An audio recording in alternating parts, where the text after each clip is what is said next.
I recorded the whole strategy yesterday, but I wanted to jump into Shopify today because the results have just been pretty crazy. We've had a 514% increase in sales, you can see here. And it's just incredible with the same ad spend. And so I wanted to just take note of that and make sure that you know that this works if you implement it properly. And just two other kind of quick things. One, if you're looking for resources or anything, just drop a comment below with the word download if you're looking for the guide on this specific strategy. If you're looking for the automated negative script in order to make that easier and focus on the keywords that you actually want to focus on, just drop the comment script below. And if you're looking for a community of business professionals, PPC experts, anyone in that field, just drop a comment below with Telegram and join the group, and we have discussions in there and set. Let's get into this whole strategy and the case study just from yesterday, but you can see here that the results have continued to climb up. So I wanted to talk today about what would happen if you actually took the first 7 spots of Google Shopping. So these are my listings right here, and then over here is actually my competitor. And they've been running a 25% discount, which has actually been under MAP, pricing minimum advertised price. And the manufacturer has been in touch with this retailer, and it's been a real issue. It's been running for about 3 weeks. Now, everything went down, and it's because they were showing up very close to our products, so number 2. And so I am going to talk today about a strategy where you get to take all of your products, duplicate them, and then advertise them in different campaigns so that you push your competitor farther down. And so I'm super excited about this because, one, this actually ended up getting us back in the green by continuing to push them over, and it ended up giving us some really good performance. So this is a 5-step strategy that I'm going to talk about. But first, I wanted to just go into Google Ads here. So we were doing very well prior to the 2nd of December. And now we've been running a Black Friday discount and coupon. It runs actually until tomorrow, the 10th. And we've had the issue with another retailer selling underneath MAP. And for whatever reason, the manufacturer has not been able to get them to stop. And so what we ended up seeing, because they were showing up right next to us and there's multiple products, is that we saw a massive decline. Even though we spent the same amount here, we saw a $17,000 to $5,000 decline. And so that's negative $11,000 for 14% spent more. So that was a big hit. And so I just started thinking and trying to figure out, okay, what can we do about the fact that this other retailer is offering a better discount even though they were not allowed to. And so I just kind of started thinking, and ultimately I got to the point where I needed to push them down in the shopping feed. And the only way that I could do that was literally duplicate the campaigns and duplicate the products. And so what I ended up doing is I started this actually on the 8th here, and the full results are actually not in here for the 9th because we've been getting the results today. But in all reality, we spent $289 the time period before we started this.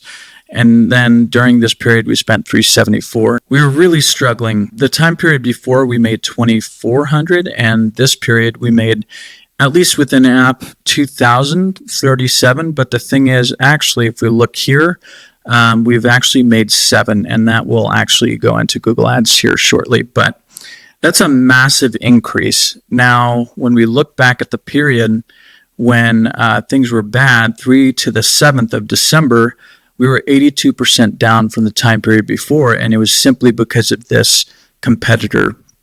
And then the first day, yesterday when we ran this, we ended up getting $2,397 of sales.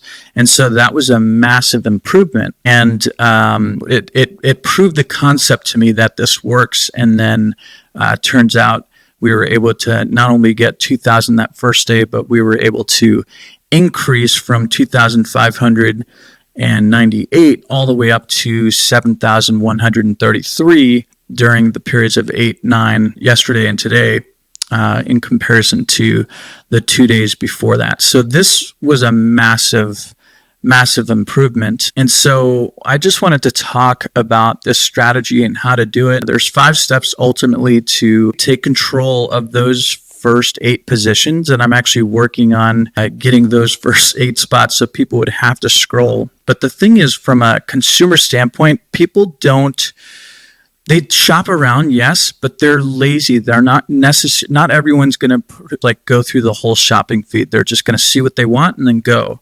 And the problem was that our competitor was showing up right next to us.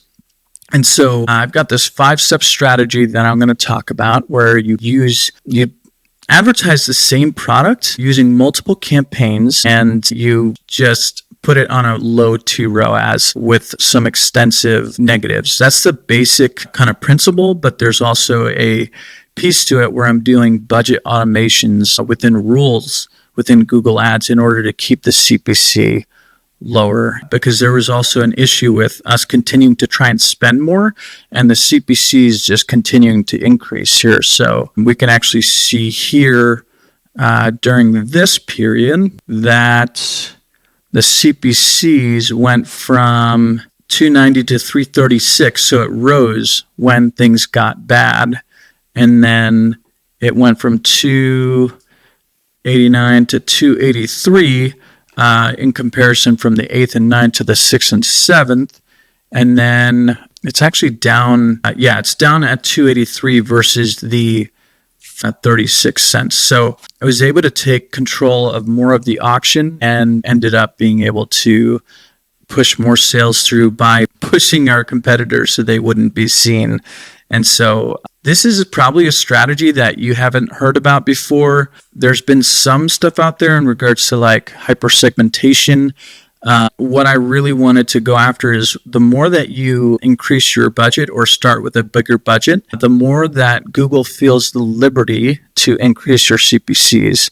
And so that's the concept of this budget automation kind of process that I am using. So every hour, I'm actually having it increase the price if it actually goes over a certain threshold. Step number 1 to this strategy is literally to just research all of the highest converting keywords and use a filter for greater than 1 conversions in all of your search terms. If you want to be a little bit more strict about it, then I would do over 2 or over 3 so that these search terms are not just one-offs, and then download them all into a Google Sheet. And then step 2 is to create variants of the same products and all of the best sellers and other products that show up consistently for those high intent keywords on Shopify. So you'll just go into Shopify and take the product and just add a couple more variants for each of the products. And then once it's in Google Merchant Center, you'll need to make sure that you duplicate and change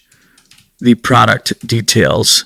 And step 3 is to change the product details in Google Merchant Center. The title needs to be changed. It cannot be the same thing. So the cool thing about doing your keyword research and just kind of seeing what has converted and what's high intent is being able to change your title. So what I did is I took those top search terms that were converting and I made each one of those variants starting with those search terms. That way we could just show up. These are not just branded terms, these are non-branded terms because there's some really good high intent top of funnel keywords as well. And so this is actually taking control over all of the highest intent keywords, branded and non-branded for the manufacturer. And that's kind of what we saw in the results there. If you don't change your title, if you don't change your description, Google will flag it. You really are not allowed to use the same product and sell it, duplicate it. And so this is essential that you need to change your title, you need to change your description and change the image. So I've got different images for each one of them. Then number 4 is to duplicate the existing campaigns. You should have one campaign per variant and select only one variant per campaign in the selection and then exclude everything else. Now, This is where people get a little bit scared because you want, for example, a 3x or you want a 4x, for example, right? But the problem is that's only a bidding strategy. It's not like a magic box where you say 400 ROAS and you're going to get that. It's still a bidding strategy. So it's all about position, and it's all about position for the highest intent keywords. That's why it's essential to add in all of your negatives that don't include the highest intent keywords and those that have converted. So that's essential to setting a low TROAS target in this strategy, is making sure that you're negativing anything out that is not high intent. And you can actually end up using my negative keyword script. So you can say that you'll be able to focus on specific keywords, and it will automatically negative out terms that are not specified by the Google Sheet. And so if you want that, just drop a comment below. The other thing that I just wanted to quickly mention is if you want this resource, this kind of sheet on this strategy to take control of the Google Shopping kind of center, then just drop the comment download and I'd be happy to shoot that over. So moving forward, you will need to make sure that you add in all of your negative keyword lists. So you could apply all of these negatives into lists and then apply them to each one of those campaigns. So that way you won't have to apply all of those keywords in each one of those standard shopping campaigns. Typically for leveraging like TROAS targets and automated bidding, I typically wouldn't recommend adding negatives more than once a week-ish. It kind of depends on your spend, but anytime that you make a change to automated bidding, it's just trying to relearn and refigure out what it's supposed to do. So just keep that in mind as you're adding in negatives and setting the cadences with which you're adding in your negatives. But the cool thing is when you run this strategy, you'll want to set a shopping. All of these are going to be standard shopping campaigns with a 40% TROAS, for example, with all of the variants. So actually I have this wrong, but this is going to be variant number 2, and this is going to be variant number 3.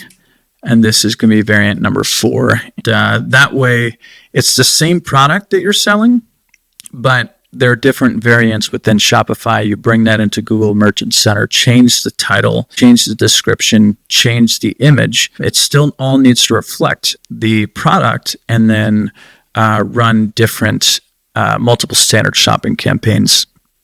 Then you'll include all of your negative keyword lists so that you show up for the highest converting in the highest intent keywords. So if you want to play it safe, just do the search terms that have converted and then just kind of start to open it up.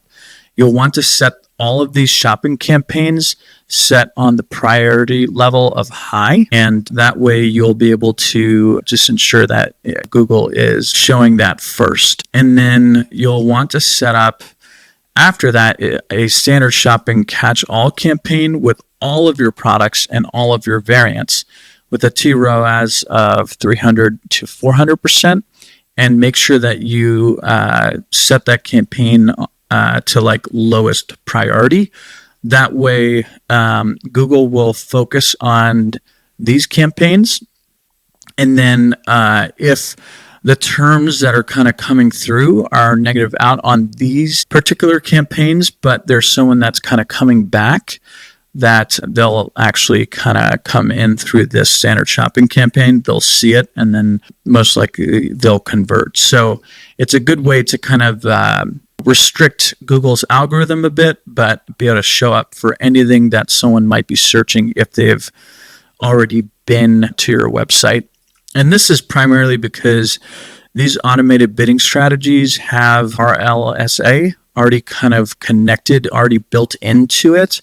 And so it's already got that remarketing engine within it. That's why this is a fairly cool strategy. PerformanceMax is another one where you could essentially do PerformanceMax feed only, so you don't attach any sort of the assets, and then you can leverage that as a catch-all as well.